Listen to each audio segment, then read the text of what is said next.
spécialiste de tout ce qui est web et digital, M. Barthélemy Guillet-Conan. Alix, de quoi va-t-il nous parler today?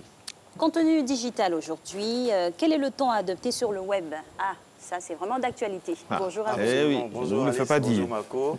On est tout de suite pour les orientations. D'accord, mais... Pas que nous, hein, on espère. Exactement. Donc avant d'expliquer ce qu'est le Avant ton, d'expliquer ce qu'est le ton, il y a jingle. le ton, il y a le ton de... jingle. De la chronique. Il y a le ton de la chronique. Et Bien le sûr. ton ici en télé, C'est un jingle. Bien sûr.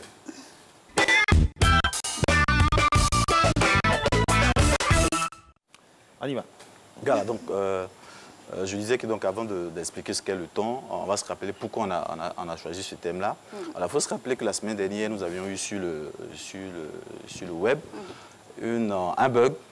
un buzz qui concernait le professeur Mamadou Coulibaly avec un enseignant de l'INPHB. Donc c'était par rapport aux controverses sur le franc CFA.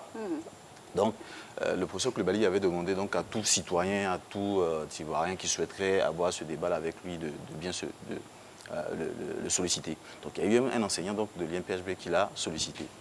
Donc, après, les internautes se sont sentis un peu choqués en griffe. Ils ont trouvé beaucoup d'arrogance de la part de l'enseignant en question.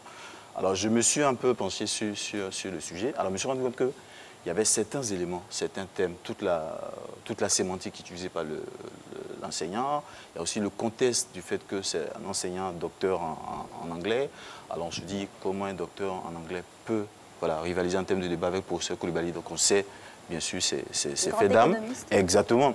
Donc on l'a jugé sans même l'avoir vu à l'acte. C'est justement ça le ton, parce on a remarqué les champs sémantiques utilisés, son parcours, et on a décidé qu'il n'était pas justement en mesure de faire ce débat-là. C'est justement ça le ton. C'est qu'on vous prête une intention sur la base des mots que vous utilisez, sur la base du contexte donc, de votre parcours, de votre lexique, de votre champ sémantique. Tout ça, c'est ça justement le ton. C'est la façon dont vous dites, c'est l'ambiance émotive qui entoure ce que vous dites, qui permet aux autres de recevoir le message que vous véhiculez. La didactique prend tout son sens dans, on va dire, la manière de distiller son message. Exactement, la didactique, mais aussi le choix des thèmes.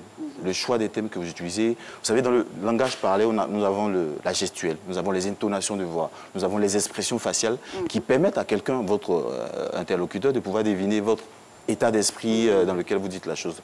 Au niveau du web, nous n'avions pas ça. Nous avons le choix des thèmes. Nous avons la ponctuation, nous avons donc le choix des thèmes qui permettent en fait, à votre interlocuteur de dire, voilà, il le dit sur tel ton colérique, ton lyrique, ton pathétique, ton tragique. Voilà, donc voilà ce qu'est le ton. Autrement, c'est comment vous dites, vous passez votre message à votre interlocuteur. Voilà le ton en termes de digital. Voilà. Wow. C'est très important. Voilà, maintenant la question c'est, pourquoi, méthodologie. Oui, avant la méthodologie, mais pourquoi c'est important? Pourquoi c'est important dans le contenu web? On se rappelle qu'on avait dit qu'au niveau du digital, vous avez deux aspects très importants. Vous avez l'aspect technique et puis l'aspect contenu. Vous pouvez avoir un très bon outil technique, mais si le contenu ne suit pas, vous raterez votre communication. Donc au niveau du contenu, le ton aussi est très important. Vous pouvez avoir un très bon message, mais si le ton n'y est pas, si le ton n'est pas adapté à votre cible, si le ton n'est pas adapté au contexte, vous ratez également votre communication. Donc c'est important pour faire passer votre message. Donc en termes d'intérêt, c'est le premier intérêt, faire passer votre message.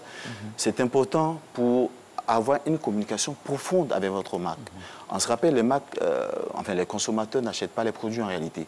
Ils achètent des marques. Non, ils achètent des marques. Une histoire. Ils achètent une histoire. Ils achètent, on va dire, sur la base des émotions qu'ils éprouvent. Et comment vous suscitez l'émotion auprès de votre cible, c'est pas, on va dire, par ce genre, par le ton, par votre style de rédaction, votre style de production de le contenu. consommateur qui a la télécommande, il regarde une émission, il faut le retenir par tous les moyens, par le feeling, par la manière de parler. En français ou en anglais, mais bien parler, l'émotion, tout ça. Exactement. Alors, j'ai une question, monsieur Barthélemy. Pourquoi les juges viennent facilement sur les réseaux sociaux. C'est dû à Alors, quoi? Voilà, qu'on soit français, parce que ce n'est pas forcément inhérent à l'Afrique. Hein. Ah, loin s'en faut. Hein.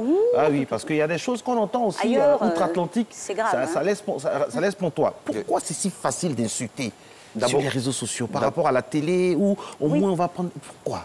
Parce qu'on ne se voit pas, parce qu'on... Je sais pas. L'émotion. C'est l'émotion. C'est l'émotion. On a beaucoup d'émotions quand nous voyons les... Donc l'émotion...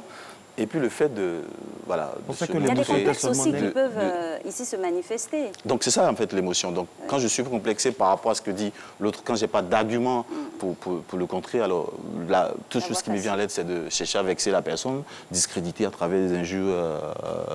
Quel que soit le statut, hein. On peut être un homme, un milliardaire, on peut être un homme politique, une femme politique, on peut être un sportif, mais sur le net...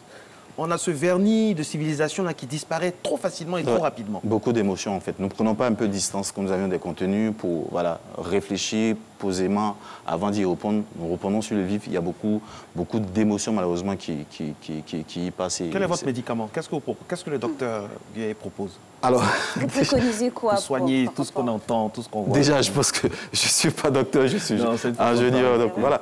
Non, je pense c'est de prendre le contexte, comme je le disais, il y a beaucoup de contextes quand vous avez Bon, on va prendre un cas concret. Hein. Oui. Moi, je suis un homme public. Je veux m'exprimer. Oui. J'ai des conseillers. Qu'est-ce que je dois faire avant de m'exprimer? Le test des 3 passoires ou bien... Voilà. Vous avez exactement la slide, le dit bien, il y a le contexte. Il y a le contexte que vous analysez. Donc, vos conseillers, normalement, doivent pouvoir analyser le contexte. Dans quel contexte le message qui a été posté ou dit a été dit? Quel est l'état émotionnel dans lequel se trouve la personne qui l'a dit? Et comment moi je réponds par rapport à tout ça? Alors sachez que nous ne répondons pas au message, mais nous donnons notre version, nous donnons de notre personnalité. Parce que quand vous dites quelque chose, ce que les gens retiennent, ce n'est pas tellement ce que vous dites, mais comment vous l'avez dit. C'est justement ça qu'on retient. Voilà pourquoi il est conseillé de voir, avant de parler de voir ses valeurs, quelles sont mes valeurs, quelles sont les valeurs que moi je veux transmettre à travers donc, cette publication que je veux faire. Quel est l'état psychologique, l'état émotionnel de la personne qui va l'écouter? Est-ce que la personne est en colère? Est-ce que la personne est irritée? Et puis enfin, qu'est-ce que quelqu'un de moral, donc de ma concurrence, dirait? Donc ces 3 éléments combinés lui permettent d'avoir on va dire, un langage plus ou moins mesuré en fait. C'est un thème assez important, intéressant. Alix, on va revenir là-dessus vraiment la semaine prochaine, hein, parce que c'est très, très intéressant. Il faut donner les moyens afin que le web, tout ce qui est web, se fasse dans le bon ton, parce qu'on peut parler sur les réseaux sociaux en utilisant le bon ton.